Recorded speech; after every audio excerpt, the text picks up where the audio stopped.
Hello বন্ধুরা, শুভ সকাল। সকাল সকাল চলে এলাম একটা ভিডিও নিয়ে, বা ভিডিও তৈরি করব। ভিডিও নিয়ে তাও ঠিক না, ভিডিও তৈরি করব বলে, আর ভিডিওটা তোমাদের দেখাবো বলে। এটার ভিতরে একটা গল্প আছে, ছোট্ট একটা গল্প। সে গল্পটা বলি। আমি সকালে হাঁটতে বেরোই।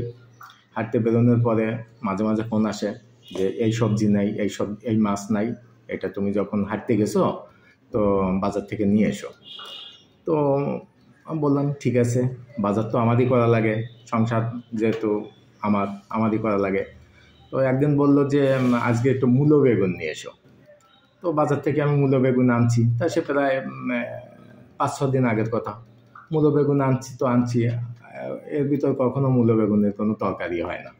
তো হঠাৎ করে আজকে আমি বললাম যে তুমি যে মূলো বেগুন আনতে বলছিলে, সে মূলো বেগুন তো কখনো রান্না করে খাওয়ালে না। তখন সেই মূলো বের করে দেখালো যে আনতে বলছিলাম, আনার পরে মনে পড়লো এখন তো মাঘ মাস চলে, মাঘ মাসে তো আমরা মূলো খাই না। ও আচ্ছা আচ্ছা। তখন বললাম তো ফেলে দিয়ে কি করবো, মূলো তো সহজে নষ্ট হয় না, তাই রেখে দিছি। তো মাঘ মাস তো চলে যাওয়ার সময় হয়ে গেছে, চলে গেলে রান্না করব। আসলে গৃহিণীরা একটু সাধারণত হিসাবই হয় বেশি, যার জন্য হয়তো ফেলে দিনি। তাই দেখে আমার একটু ভালো লাগলো, ওইটা ভেবে আমার একটু হাসিও লাগলো যে সেই 1 সপ্তাহ আগের মূলো এখনও সে যত্ন করে রেখে দিছে। তো বের করে দেখালো, সেটা দেখানোর জন্য দেখেন, সেই পলিথিনে সেভাবেই আছে মূলোটা পড়ে, রান্না হয়নি। আর মূলো থেকে দেখেন ফুল, মূলো পাতা কাটা সেই অবস্থায় আনছিলাম বাজার থেকে, সেখান থেকে দেখেন 1 হাত লম্বা ফুল বেরিয়ে গেছে মূলো। এখন ভাবছি যে এই যে ফুল বেরিয়ে গেছে, এই মূলো এখন কিভাবে রান্না করে খাওয়া যায়। তো আমার এটা দেখে একটু হাসি পেলো, আবার একটু ভালোও লাগলো।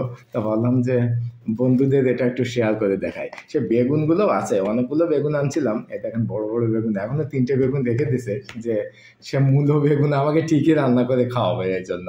তো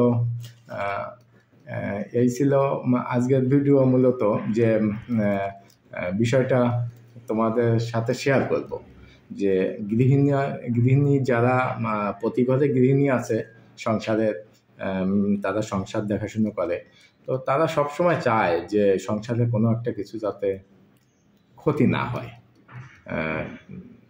এটা আসলে প্রতিটা গৃহিণীরই উচিত যে সংসারের দিকে খেয়াল করা, নজর দেওয়া। আমি কাজের ফাঁকে সংসারেও নজর দিতে হবে, এটা। তা না হলে আজকে এই 1 সপ্তাহ পরে এসে এই মূলোর ফুল এভাবে আপনাদের দেখানোর মতন ছিল না। তো আমার ভালো লাগছে, আবার একটু হাসিও পাইছে, যার জন্য তোমাদের শেয়ার করলাম। ধন্যবাদ সবাইকে।